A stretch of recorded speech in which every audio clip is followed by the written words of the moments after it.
poi per loro esperienza dicono. diretta con questo think tank che abbiamo costituito tra una serie di imprenditori, principalmente Massimo Colombano, alcuni imprenditori del Veneto, si chiama Confapri, abbiamo incontrato a Treviso, abbiamo organizzato quell'incontro 2 settimane prima Artom è dell'elezione. un imprenditore, noi l'abbiamo invitato anche perché noi cerchiamo sempre di raccontare molto il paese reale, no? E lo faremo che... tra poco capendo quanto addirittura incida sulla spesa l'acquisto degli alimentari che per la prima volta da 20 anni sta scendendo. Allora, io posso dire questo, organizzerò tra parentesi anche la prossima settimana un incontro analogo come Confapri con imprenditori del nord-ovest, sempre per incontrare il Movimento 5 Stelle. È stato un incontro molto diretto, molto aperto e noi abbiamo notato questo, che c'è una grande voglia di ascoltare e quindi non è vero che c'è una mancanza di confronto, e secondo, un'assoluta convergenza sulla necessità che mentre giustamente si discute, sostanzialmente ci sono 2.500, 3.000 fallimenti al giorno in Italia, c'è un PIL che come previsioni decrescerà dell'1-2% e che quindi bisogna far ripartire il circolo virtuoso tra consumi e consumi nazionali, perché c'è una divisione nel mondo delle imprese, per chi ci ascolta, drammatica. Chi esporta non va bene, va benissimo. The best year ever, dicono gli inglesi, cioè il 2012 è stato un anno fantastico. Sì, per alcune fasce delle aziende metalmeccaniche stanno andando molto bene. Per chi ha avuto l'intelligenza per i prossimi dal 2005 al 2012 a capire che bisognava aumentare la quota di export. Però c'è una serie drammatica di aziende, le do un aneddoto, abbiamo incontrato l'altro giorno uno stocchista. Lo stocchista sono quelli che comprano i profumi scaduti e li vendono agli ambulanti. Normalmente dovrebbe essere un settore anticiclico, nel senso che quando c'è poca domanda, pochi soldi in giro, uno invece di andare a comprare il profumo in profumeria lo va a comprare dall'ambulante il sabato al mercato. Sì. Bene, sono in crisi anche loro.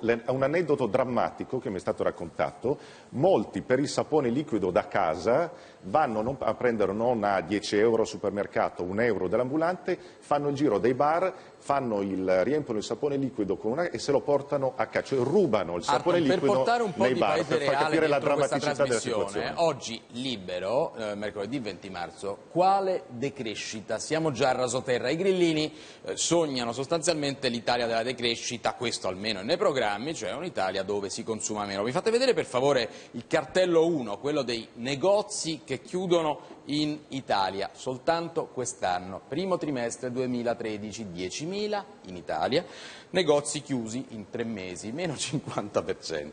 Allora, sono cifre che fanno paura, terrore. Chiudo, devo dire, la mia impressione, siamo andati a Trieste a vedere la mia impressione, so che ci sono una serie di cose su cui si confronta il Movimento 5 Stelle che fanno più notizia, la decrescita, il fatto. Devo dire, la nostra impressione è molto asettica, si è parlato di eliminazione dell'IRAP, si è parlato di eliminazione dell'IMU per gli immobili strumentali. L'IRAP è la tassa sull'imprenditoria, che è la tassa più ingiusta del mondo perché è una tassa sul numero di lavoratori che tu assumi. Esatto. Si è parlato della legge Fornero, cioè non è una tassa sulla tua reale produzione, ma è una tassa a priori, tiene conto della forza lavoro. Adesso c'è stata una piccola modifica, ma in ogni caso è scandalosa lo stesso. Devo dire in maniera molto asettica, loro hanno preso nota delle richieste degli imprenditori, c'è stato un confronto molto aperto che penso che sia servito agli imprenditori per immedesimarsi, infatti il movimento è andato molto bene nel Veneto, e penso anche alla dirigenza del Movimento 5 Stelle a Casaleggio, che poi abbiamo incontrato a Milano, per prendere nota dei problemi del Paese. Poi come Confapri noi non siamo il Movimento 5 Stelle, ci occupiamo solo di mettere in contatto il mondo dell'impresa, e dico un'ultima cosa: una proposta shock per l'economia dovrà essere fatta. Mi rendo conto che siamo in questa Costituzione, che a mio parere dovrebbe essere su queste parti riformata, perché è incredibile che gli italiani non possano decidere in maniera chiara chi li governa. Quindi per ora ma stiamo penso che tra gli 8 punti, un nome per la Presidenza del Consiglio, tra gli 8 punti Bersani che ho visto, abbiamo visto direttamente, forse il piccolo suggerimento è che veramente tra la riforma della legge elettorale, l'eliminazione dei costi della politica importantissima, e tra parentesi è stato il vero segnale che tutti aspettavano, e tra parentesi mi permetto di dire, troppe parentesi, Artom, andiamo direttamente al punto. Allora, primo, l'esempio sui costi della politica è stato fondamentale, è stato il motivo per cui il Movimento 5 Stelle ha vinto, perché mi sembra che l'effetto boomerang e l'effetto virtuoso ci sia già. Scelta Civica ha annunciato che rinuncerà ai suoi 14 milioni. Questo è un effetto virtuoso, questo del Presidente della Camera e del Presidente del Senato? Assolutamente, non sarebbe mai successo, quindi un effetto imponente sta arrivando. Adesso deve arrivare questo effetto anche con una proposta nell'economia, e io penso che l'IRAP sia il modo giusto, i miliardi che verranno probabilmente trovati diminuendo i costi della politica, perché un paio, 2-3 miliardi si possono trovare subito. Sono tanti, siamo ottimisti. Metterli immediatamente, guardi, probabilmente non è così. Comunque l'IVA per la tassa nei primi 10 giorni, più per dare un angosciosa per i produttori, per l'impresa l'impresa in forte, Italia. in modo che l'imprenditore si senta più motivato e si inizi quel circolo virtuoso, più domanda e più produttività da parte che segnale? I burocrati dello Stato dovrebbero prendere uno stipendio commisurato all'andamento dei principali fattori economici. Indicatori. Esatto. Cioè uno stipendio commisurato al tasso di disoccupazione, all'andamento del PIL. Perché? Perché è come accade nelle società, nei consigli di amministrazione. Se la società va bene perché hai lavorato bene, è giusto che tu abbia un ritorno del lavoro che ha fatto. Se la società va male perché tu hai lavorato male, è giusto che tu lo paghi esattamente come lo pagano tutti gli altri. Sarebbe un altro meccanismo di responsabilità. È giustissimo che è una cosa, diciamo, simbolica. In realtà, e la nostra definizione, in un convegno famoso che abbiamo fatto, è stato come Rudolph Giuliani, che quando volle rimettere a posto New York usò il concetto della tolleranza zero, cioè partendo vado a colpire anche chi rompe il finestrino dell'auto per poi andare a abbassare la criminalità. Rotte, cioè dove c'erano finestre rotte si metteva la polizia in strada, perché quello era l'indicatore. Ripeto, intanto il finanziamento pubblico totale sono qualche centinaio di milioni. Chiunque entri, un imprenditore che magari sta fallendo, o sono 150 milioni di euro. Che si è suicidato l'altra settimana in Veneto per cui è stata fatta una manifestazione davanti alla sua fabbrica ed entra, non dico nei vari parlamenti italiani, quello probabilmente è stata l'impressione di questi cittadini del Movimento 5 Stelle, devo dire fa molta impressione vedere ancora 85.000 commessi di tutti i tipi, quando probabilmente come efficientamento del personale ne basterebbero un decimo. Una richiesta dei presidenti anche di calmierare un po' gli stipendi dei dipendenti. Bisogna ammettere che il Movimento 5 Stelle ha vinto molto, perché su questo ho dato un esempio fortissimo e nei miei confronti nelle settimane scorse, quando dicevo ma per esempio i finanziamenti ai gruppi parlamentari, che mi pare siano qualcosa come altri centinaia di milioni di euro, si sono colpiti quelli delle regioni, non si sono ancora toccati quelli che sono i gruppi parlamentari all'interno del Parlamento. Ci si è messo ampiamente se le mani se vai a mettere, e chiudo su questo, se vai a mettere sul costo della politica, la nostra valutazione è che in ogni caso 2 miliardi si possono trovare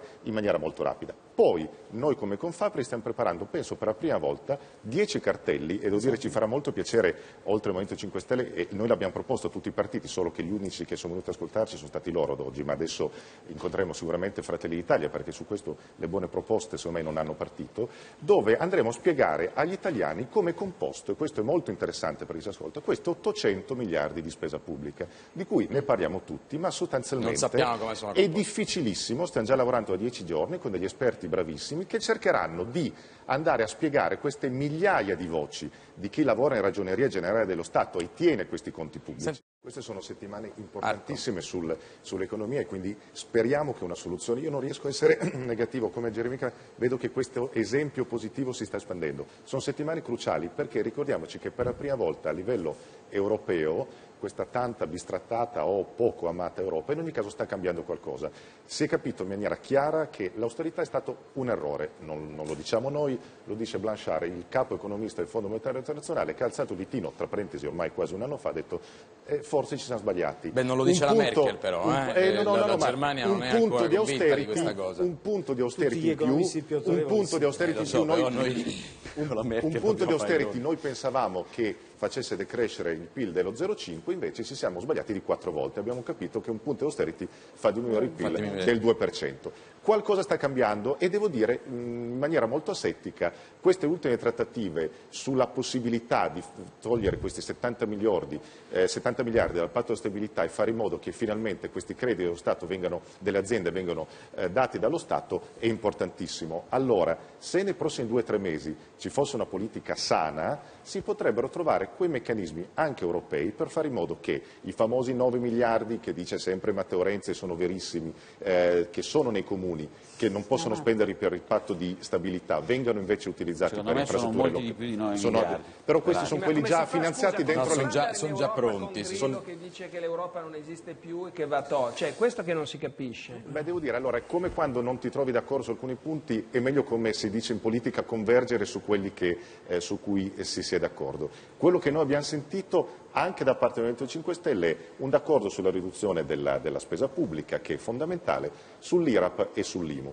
Ci sono altri punti su quali non siamo entrati, diciamo già partissimo su quelli avremmo fatto il 50% del percorso. C'è un'ampia convergenza. Questi soldi, caspita, sostanzialmente si trovano, fra 3 settimane dimostreremo come trovarli in maniera molto chiara, senza fare nessuna rivoluzione civile, nel senso senza fare nessun massacro sociale. E un segnale forte può essere dato, tra parentesi, con un governo decente. In questi prossimi 3 mesi in Unione Europea si possono trovare le politiche per trasformare l'austerità e invece immettere un po' di soldi nell'economia e fare in modo di tornare a un'Italia che possa essere sana, che possa aumentare i consumi interni, possa fare in modo che anche i negozi e le aziende che non esportano invece di chiudere possano ripartire. Però, allora, no, decrescita, ma no io su tornare questo indietro, perché gli imprenditori mi rendo conto italiani... che questo mi è stata fatta in queste settimane molte volte la domanda, io non entro, nel senso ci sono 2 filosofie. Certo che, e chiudo, se non succede qualcosa, fra 7-8 mesi, e lo dico chiaramente a chi ci ascolta, i nodi verranno al pettine.